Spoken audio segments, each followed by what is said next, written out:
Hello. So where's that from then? New Zealand. There's another hello in New Zealand as well, I think you learned. Which is what? Hello. That's not very good on the podcast. No, but I do it all the time. It's the salute. So that's the Maori hello, I take it. Yes. We have some background noise today, so we have people moving and... Cat's going crazy. Seems that the cats have decided to be quiet and then pick right now to get involved. So if you hear a lion in the background, it's just one of those little mischief makers. One of the four. That one being the worst. So today we are going to talk a little bit about our trail building day yesterday. Yeah. Up on the reserve that is part of the... Six Nations of the Grand River. Yeah, with our friend Bob. Bob and Tony. So we were up there yesterday. It was the first day, no participants yet. We've not got any proper participants until May, but... Has the registration even opened yet? No, May something or other. I think it's May the 1st is the registration day. I just need to check. Right, so it's getting there. Yeah, and that's when children and parents will come to an open day, have a stroll around some of the stuff that we've built, discuss the plans to build some dirt jumps on the other side, which our friend Bob is pretty keen to do, kind of show everybody what we're actually doing. So yesterday we went and scoped out some trails in, when was that now, over Christmas time? Well, we were there last in, I think, maybe February? Yeah. January or February. And we scoped out some trails. It was snowy, and we did the best we could. We looked for some high ground, and then we were there yesterday when all the snow's melted and it's been raining, and it was a bit swampy in some of the places we thought we were going to build.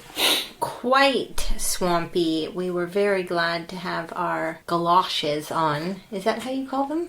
I think so, yeah. Or you would say your wellies. Yeah, welly boots. Galoshes, is that another term for them? I don't know, what are galoshes? I don't know, we'd have to Maybe. look that up. I don't even know where that came from, but our big boots. Yeah. They were excellent yesterday. I almost lost one in the mud. Jamie had to come over and help me with two hands to pull my boot and leg out of it. It was quite a sinker. The old welly boots. Yeah, it was fun though. So yes, as Jamie said, last time that we were there was the ground was covered in snow, and we did our best to sort of mark a bit of an area or a trail or a path that we thought could be good. And we had a heck of a time finding it. Yeah, no snow on the ground. No, we went in and turned right too quickly and then kind of went all the way around the land and then came back to it. So it was much closer to the start than we anticipated. It was really, I was just to say how different things look in different seasons. Not just with snow or no snow, but I would imagine, things are going to look way different in the fall there as well.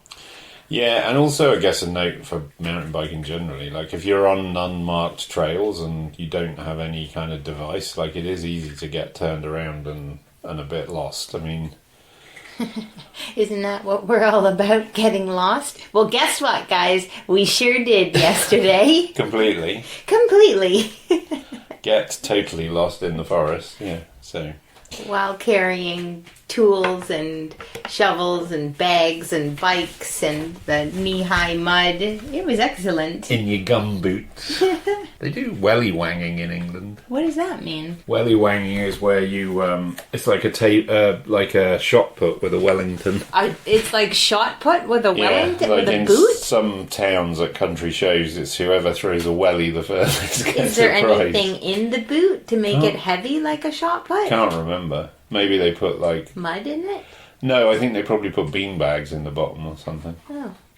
But welly You wanging... guys are weird. Welly wanging at country fairs is and an then actual don't you thing. have some other weird nettle rolling competition? Nettle eating. But what's the one where you roll down the hill in the nettles? Isn't there? No, there's cheese rolling. That's a bit weird. Where they get a big cheese and roll it down a hill, and whoever gets there closest to the cheese wins. And you think we're weird in this country?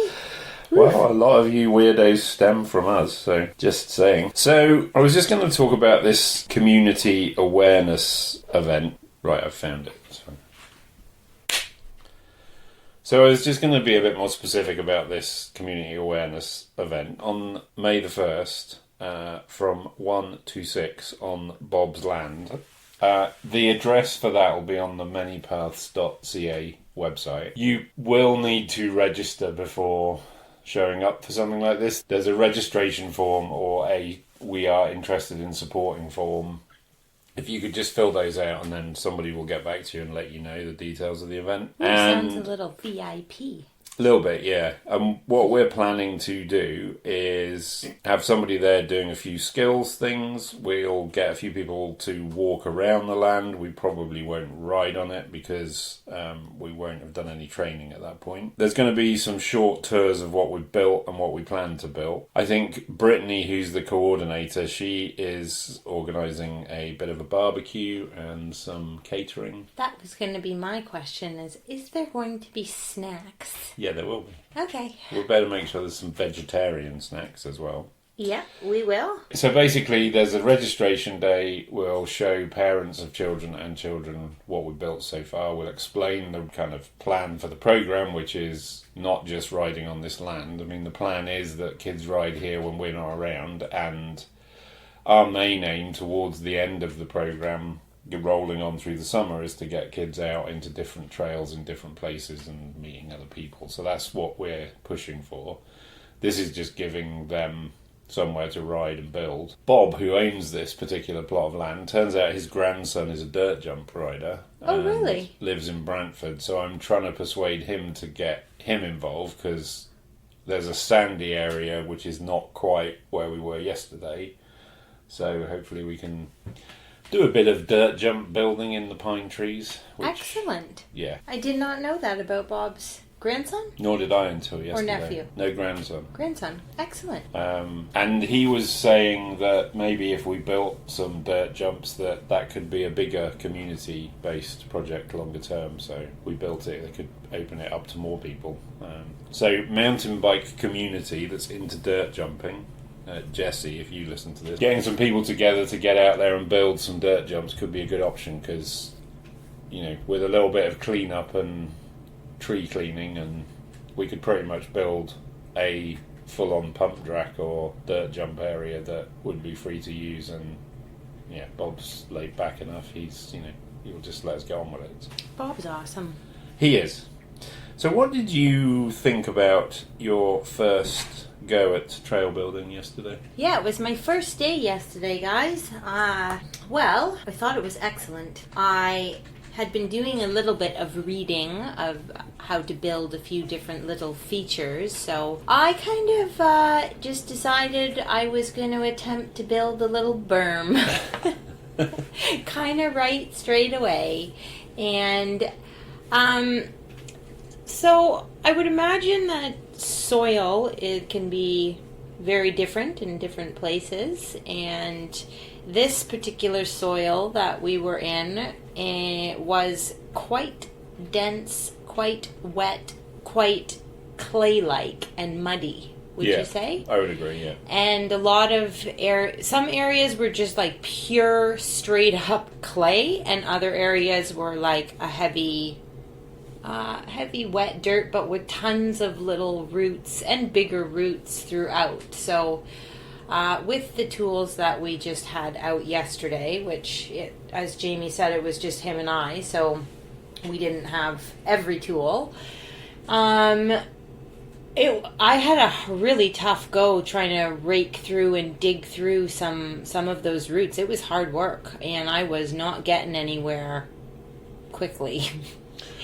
So it was frustrating at times, for sure, and hard work.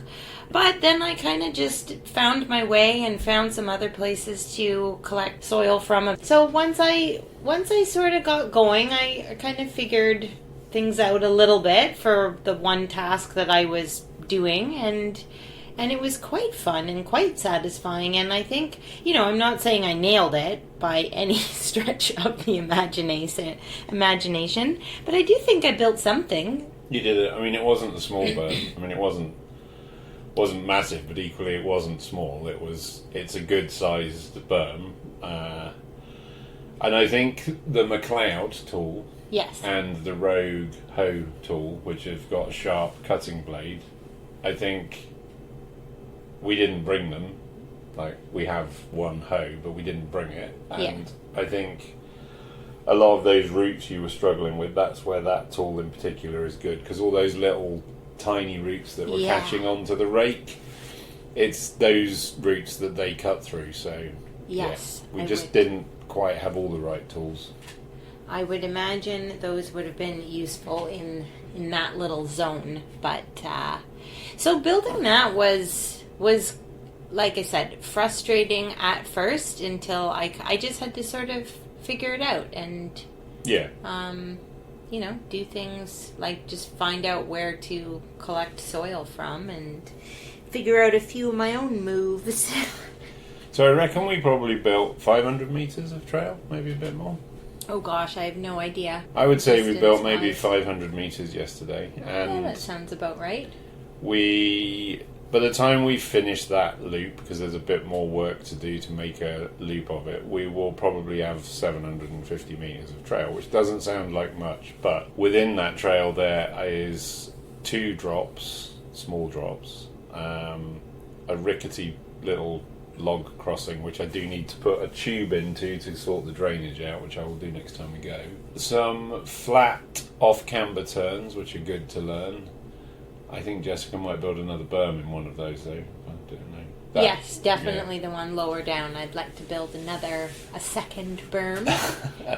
And we started to build a little jump, too. Yeah, and then we moved some soil to build. Well, that was at the end of the day. I think we both kind of had enough by then. So we to build another jump. But I think we do another full day, 6 hours or whatever out there in a few weeks' time. I think once it sunbakes and it's been ridden a bit more, I think we'll have something that, any kids turning up that want to give drop-offs, jumps and turns a go, we've got something to start. And as I want them to build more stuff, they've got something to kind of work from now, I think. Yeah, a few examples to show a few little mini features and just be creative. Yeah, and I my own kind of hang-ups with this, I yesterday was a little bit concerned we were building in the right place, because this guy's quite relaxed about his land generally, and we are, because he has an ATV park there, and I don't know, I was concerned about taking it for granted, because it's a big deal for someone to say, yeah, just go and build stuff based on trust, really. But just if you come out and get involved in this, the ATVs rip the ground up and make a real mess, to be honest. So that's one thing. All the ATV people we saw are super friendly, but it is an ATV park, so you do have engine noises a lot. Yes. Again, the thing that was a bit sad for me is the amount of litter and actually beer cans that are just tossed into the undergrowth, which just seems a bit disrespectful to me. Every time we go, I think we'll just take a bag and just pick up what we see on the way out. It's not a big deal for us to do that, but it's just a bit, crap, really, in my opinion. Sorry for the bad word, but... Well, you're right, and, it's not like there was a ton of litter, not as much as, say, if you go to a conservation area or something. No. So in that sense, his land was relatively clean, but it is, you're right to say that it is just a bit sad that to see any at all, really, anywhere. Yeah, and it's such a privilege to go to a place like that and ride wherever you want, to then not respect it just seems a bit silly to me. But anyway, just my opinion. Yeah, so that was just one thing. I saw some garter snakes, quite a few actually. You saw more than 2? I maybe saw 10 in the end. Whoa! Every time I was looking for a new line, I'd walk through the leaves, and I think because it was a little bit sunny briefly, they were kind of out sunning. Sun themselves. Some quite big ones as well. Huh. Normally they're small, but yeah. I say big. I'm not massive, but yeah, they were interesting to see. So big for a garter snake. Yeah, I guess so. Yeah, I didn't actually really see any wildlife, surprisingly, too. We saw lots of deer tracks, and I know that there's coyotes in there for sure. Tony's always mentioning hearing them howling. I think the motorbikes and everything probably. In the middle of the day. I think that there is a lot of wildlife and a lot of different types of birds back there. I'd imagine when we do the evening ones, when there's no motor noises, we'll probably, chances are, running into something is more likely then, I would think. So It is just such a beautiful piece of land, though. It really is. The mix of trees and the rolling sort of hills. And, I mean, I do even just love all that mud. It's quite wild. yeah, and the water, I mean, it will drain through the summer, but I guess the bugs are going to be something to consider. Hoo-wee. It's not been touched. Like, it's, he has this land which has been in his family for a long time, and I think one side was farmed, but this has never been touched. It's literally just Wild. yeah. It's just natural trees, really, that they've put some tracks through for ATVs, but that's it. It's when you were saying earlier, about it being a privilege to be there. I definitely felt that yesterday while we were out there, being way back in that corner, and I felt pretty fortunate. Yeah, and it's always a privilege to be on anybody's land, as in private landowners building stuff. I've done it in England, and you always it feels a bit special, but there's something a bit more. Most of the land in England's been farmed or forested, so like if you're in a forest in England, it's unusual for it to be original. There's a few, and they're normally Forestry Commission places, but on someone's private land, it is. I don't remember ever being somewhere where you think this is what this has always been like, whereas yesterday it's like this is what this has always been like, probably. Like, this chunk of woodland's been here for a long time. Yeah, and it's amazing to think that Bob and Tony just want to share it. Yeah. I mean, that's pretty special. For a good cause, I think, though. Definitely. Any support needed, I think Bob's behind it, right? So He's cool. So on the foraging front. yes. Well, I've had a few little chats with Bob about a few things, and I am really excited to see what may or may not pop up back there, because there's definitely a lot of signs of some old mushrooms and, shelf-like mushrooms already, but as spring is approaching, I think I was already starting to see a few little signs of possibly some ramps, which I know is still quite early. But that being said, I think everything is going to be early this year.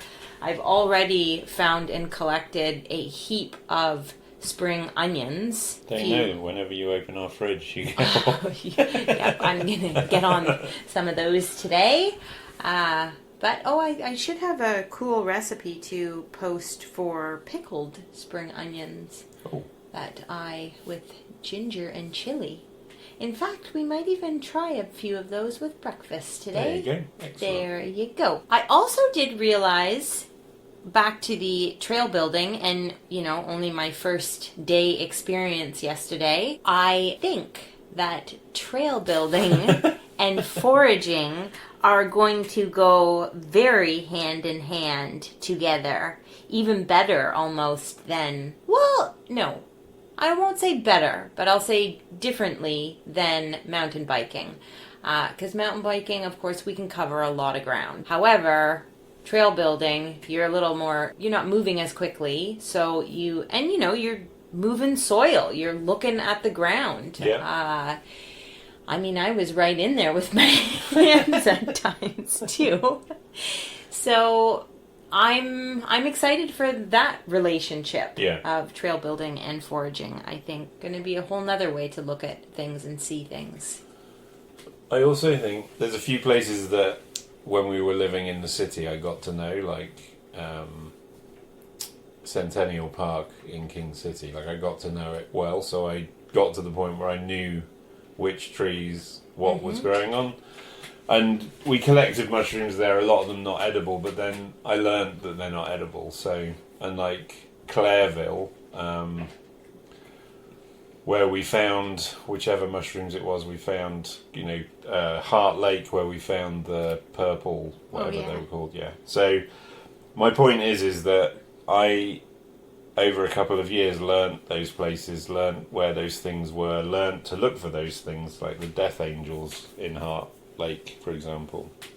And, the one up near towards Bradford, where I knew where the pheasant backs were on the river, because I'd seen them 1 year and then I'd seen them 2 years running. And so my point is that by being out there and building on a regular basis, your relationship with that chunk of land is only going to become more knowledgeable, and hopefully, that's going to be there for years to come, but we will learn where things are, and then it becomes easier, I guess, and you know what to look for. So, I mean, from a moisture point of view and mushrooms needing like fresh air and like water, then I think we're on the right track, It could be a very good environment, and holy smokes, just by digging up some of that dirt yesterday, I can't tell you how many big juicy worms I found. Like some very healthy looking soil. Yeah, no, very healthy soil, in fact. So, plus it's good practice for our own garden. Absolutely, all the things. But yeah, a really, really nice day to be out in nature and just quiet. I mean, there were some four-wheelers, but again, I felt they gave us some space, and very friendly people. Definitely felt the privilege to be back there. Yeah, a lot of engines killed as well when they were stood around, I noticed. They're not just sat there with engines idling. ticking over. Yeah, there was a lot of... and I've noticed that down here as well, where we live, that, been out in the woods where they're allowed to be, and when they're waiting for somebody, they just kill the engines, which is nice. So you don't have that kind of constant noise. It is nice, and I think also lets me know that, okay, they're letting me go, too. You don't have that confusion. In fact, the motorcycles I've met out on the trail, and it does pain me to say this, not yesterday, because I don't class the Six Nations land of the Grand River the same, but on the mountain bike trails in Ontario, the motorcyclists I've run into have been a million times friendlier than most mountain bikes, just as a side note. Everybody knows my opinion, I don't hide it on this thing, so but like always polite, always wait. So yeah, interesting from my point of view. I just realised that. So, do you have anything else you would like to add? Well, I think just that yesterday was super fun and tough, and my back is sore today, and thank you, Bob and Tony. We'll be doing, I think we're going to try and do one a month on the Many Paths thing. That sounds like a good plan. And then I am also going to edit a short video at the end of the trail building part, which will go up on our YouTube channel. So. Oh yes, you did do a bit of recording. I did. It's not going to be very long. I'm going to try and edit the whole thing down to maybe 3 minutes. But yeah, just to document the process, and then at some point we may make a bigger production. Whoa. We may make a bigger version of it, but we'll see where we get to. So if you want to know more information, manypaths.ca is the website. Or just reach out and shout us out a question. Or send us an email, whatever. We've been getting a few more emails recently, so yeah, thanks for the support. Absolutely. Anything else to say? Get lost, like we did yesterday. For a long time.